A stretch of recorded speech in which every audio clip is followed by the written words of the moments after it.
Hi everyone, welcome back to my channel. If you're new, my name is Michelle and I'm on a journey to get out of $50,000 worth of debt.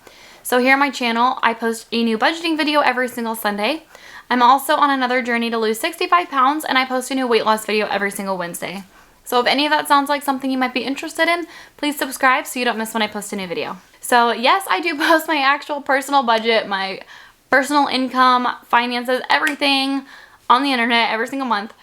So today we are going to be going and doing my November budget report. So let's go ahead and get into the video and see how my budget went for November. Okay, so starting with income, check one, I already knew what I got. So I budgeted $1,559 and that's what I got, $1,559. For check two, I budgeted $1,500 and I actually got $2,140. So my income does vary a lot. That's why I feel like $1,500 is kind of a pretty safe starting point for like the lowest amount that I'll probably get. But as you can see, that's a pretty big difference. It could be like anything really. For my child tax credit, I did get $600 and Roger did give me $200 for the mortgage. Like I said in my budget with me video, he gives me half of the mortgage payment. I'm responsible for making the payment. So he would give me half, which is about $700, but he's responsible for making the car payment. So he just takes $300 out for my portion. For my portion of the car payment, he takes that out. So he gives me $400 a month. I still owed him $200 for when we replaced our AC in September. So that was whatever was left over. So my total monthly income that I actually received was $4,499. So moving on to my expenses.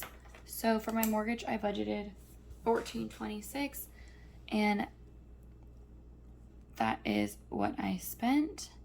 I still have to contact them because it's supposed to be $1,365 or $4. So I'm not sure why it went up like almost $100. I have to figure that out. It did this once before and I called them and they said like, I don't know. I don't honestly remember because this was like a year ago. I called them, or maybe even 2 years ago. And they said it wasn't going to change. It was just going to be that now. And it did change. So I'm not sure what the heck is going on. Anyway, for my HOA, my homeowners association, it's always $60. So that's what I spent. Water, I budgeted $189 and it did actually go up to $101. Internet is $106. That's what I paid. Maintenance fee on my bank, $20. Amazon Prime was $14. Epidemic Sound was $15. I'm going to see if I can get these on like an annual payment. I think that'll make my life a lot easier. But for now, that's what we're doing. Babysitting, I did spend $80. And insurance, I budgeted about $80. But for some reason, like when I went to go pay my bill, it was like trying to make me pay all the way until December. And so I didn't want to risk not paying it. So I just paid until December. And so I ended up paying $233 on that. This is all still like super new to me. So I'm not really sure what I'm doing. And then a safety cushion, I did just leave in like $1. So for my total monthly expenses that I actually paid was $2,056. Moving on to my debts. So I budgeted to pay $800 towards my credit card this month. And I put $565 towards my credit card this month. For a total monthly debt of $565. Next up here we have my sinking funds. So like I said in my budget with me video, you can check out this video up here where I talk all about my Cube Money account.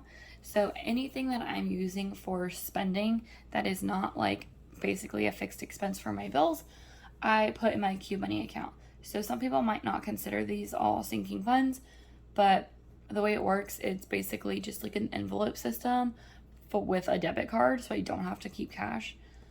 And it's all electronic. And so anything that I spend, I just put directly into that account to keep me more accountable. So like I said in that other video as well, I do have the premium version. There is a free version where you get 10 free cubes, but I do pay premium, and that is $8 a month. So that's not too bad. Oops, I put 80. Whoops. Gas, I budgeted at $160, and that's what I put in. Grocery and household, I budgeted $600, and that is what I put in there. Spending money, I budgeted $100, and that's what I put in there. So I don't always spend exactly this amount. Sometimes I do have money left over.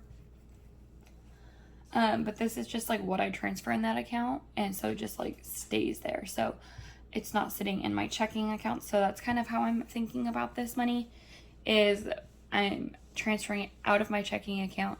And so my checking account is what's going to be the zero-based budget, if that makes any kind of sense. So Christmas money, I also did put in the $300 that I budgeted. So that makes my, but I did, however, do an extra purchase this month of some investing. And I'm not really sure where to put it, so I'm literally just going to put it here because it has more room. So it didn't actually go into a sinking fund, but I'm adding it here just for the sake of this video because there's no more room on here. But I did some investing this month. And so that I did not budget for, and I ended up spending $710 on that. So that, I'm just putting it in my sinking funds category, like I said, but it's not actually there, but I'm still going to add it into it. So that makes my total sinking funds as $1,878. So if you go ahead and take my monthly expenses, so if you go ahead and take my monthly income minus my monthly expenses, minus my monthly debts, minus my sinking funds, you will get $0, making this a zero-based budget. Alrighty, so that was November's budget report. Thank you guys so much for watching. If you like this video, please give it a thumbs up. Don't forget to subscribe, and I'll see you guys next time. Bye.